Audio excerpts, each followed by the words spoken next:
یہ ڈاکٹر غرینیا تھے جو پیرس کے ایک کامیاب طبیب ہونے کے علاوہ فرانسیسی حکومت کے رکن تھے۔ اسلام قبول کرنے کے بعد وہ حکومت سے الگ ہو گئے اور پیرس چھوڑ کر فرانس کے ایک چھوٹے گاؤں میں سکونت اختیار کر لی اور خدمت خلق میں مصروف ہو گئے۔ محمود مصری نے ان سے ان کے مکان پر مل کر ان کے اسلام قبول کرنے کا سبب دریافت کیا۔ قرآن کی ایک آیت ڈاکٹر نے جواب دیا، کیا آپ نے کسی مسلمان عالم سے قرآن پڑھا ہے؟ نہیں، میری اب تک کسی مسلمان عالم سے ملاقات نہیں ہوئی۔ پھر یہ واقعہ کیوں کر پیش آیا؟ ڈاکٹر غرینیا نے جواب دیا، مجھے اکثر سمندری سفروں میں رہنے کا اتفاق ہوا ہے۔ میری زندگی کا بڑا حصہ پانی اور آسمان کے درمیان بسر ہوا ہے۔ اسی طرح ایک سفر میں ایک بار مجھے قرآن کا فرانسیسی ترجمہ ملا۔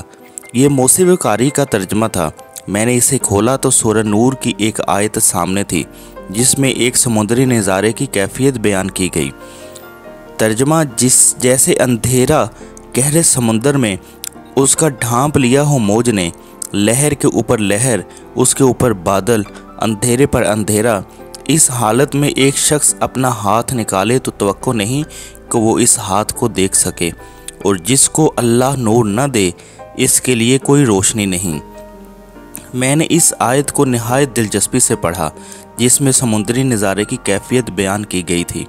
جب میں نے آیت پڑھی تو میں تمثیل کی عمدگی اور انداز بیان کی واقفیت سے بے حد متاثر ہوا۔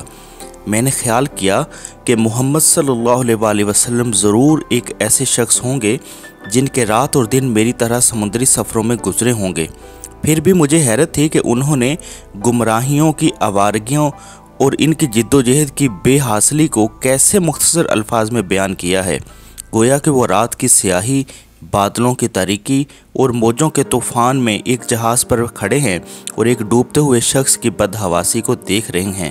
میں سمجھتا ہوں کہ سمندری خطرات کا کوئی بڑے سے بڑا ماہر بھی اتنے کم الفاظ میں اتنے کامیاب طور پر خطرات بحر کی تصویر کشی نہیں کر سکتا، لیکن اس کے تھوڑے ہی عرصہ بعد مجھے معلوم ہوا کہ محمد صلی اللہ علیہ وآلہ وسلم نے کبھی زندگی بھر سمندر کا سفر نہیں کیا۔